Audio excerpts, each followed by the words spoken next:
కేంద్ర మంత్రి పెంబసాని చంద్రశేఖర్ మాట్లాడుతున్నారు. ఇప్పుడు ఆ లైవ్ చూద్దాం.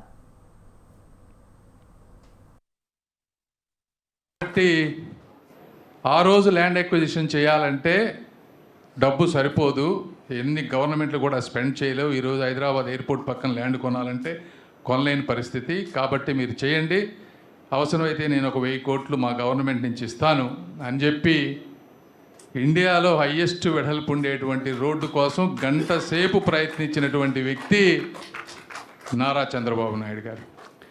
అంటే జనరల్గా రాజకీయ నాయకులు ఆయన చూసేది ఉండదు. ఇది వాస్తవంగా ఈ రోడ్డు అంతా ఎక్విజిషన్ అయ్యి, ఈ రోడ్డు అంతా అయ్యి ఎన్ని అయ్యేటప్పటికి 10 ఏళ్ళు పడుతుందో, 5 ఏళ్ళు పడుతుందో, ఎన్ని రోజులు పడుతుందో తెలియని పరిస్థితి. అయినా కూడా ఆయన తపన, ఆయన విజనరీని దగ్గరగా చూసినటువంటి వ్యక్తిని.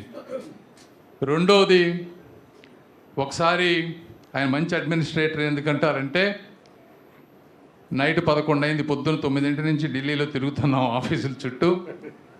నిర్మలా సీతారామన్ గారితో కలవాలి, వారు ముంబై వెళ్ళారు. నైట్ వారు వచ్చేటప్పటికి 12:30 అవుద్దని చెప్పారు. రేపో ఎల్లుండో కలుద్దామంటే లేదు 12:30కైనా వారు కలుస్తానంటే నేను కలుస్తానన్నారు. అంటే మేము కూడా వర్క్ చేస్తాం, మేము హార్డ్ వర్క్ చేస్తాం, కానీ నాకైతే ఆ మాట విన్నప్పుడు మైండ్ బ్లాక్ అయింది. నైట్ 1 o'clockకి మీటింగ్ అవసరమా అనిపించింది నాకు. అంటే ఒక వ్యక్తి 40-50 సంవత్సరాల పాటు చీఫ్ మినిస్టర్గా అన్నీ అనుభవించి చూసినటువంటి వ్యక్తికి ఇంత తపన, అంటే బోర్ లేకుండా ఇంత తపన అవసరమా అని అనిపిస్తుంది. ఆ విధంగా ఆయన చూసి ఇంకా మనం చాలా నేర్చుకున్నాను. మూడోది, వారు వ్యక్తులు ఎవరో తెలియదు, ఇది చెప్పొచ్చో లేదో తెలియదు, కానీ ఎవరెవరో ఉంటారు, వాళ్ళకి అక్కడ ఫీజులు కట్టమంటారు, అమెరికాలో వాళ్ళని చదివించమంటారు, అవసరమైతే వాళ్ళ ఉద్యోగాలు కూడా తీసుకురావడం కోసం ఆయన పర్సనల్గా చెప్తూ ఉంటారు. ఇవన్నీ వారు ఎవరికి చెప్పరు.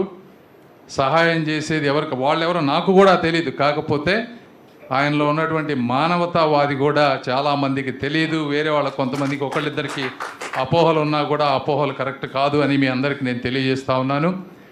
ఏదేమైనప్పటికీ వారి నుంచి సహనంతో సమస్యలను ఎలా అధిగమించాలి, నిరంతరం కష్టపడుతూ మెట్టు పెట్టుకుంటూ మహానగరాలు ఎలా నిర్మించాలని వారి దగ్గర నేర్చుకున్నాం.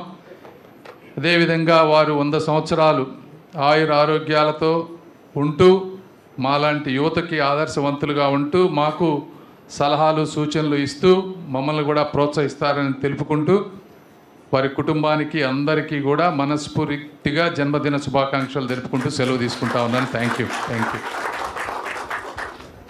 ఇప్పుడు మన డిప్యూటీ స్పీకర్ గారు రఘురామకృష్ణరాజు గారు మాట్లాడతారు.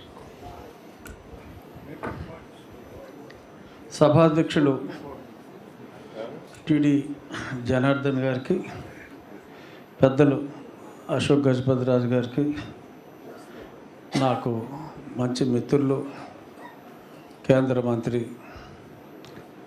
చంద్రశేఖర్ గారికి, డాక్టర్ చంద్రశేఖర్ గారికి, మా పెద్దన్న గారు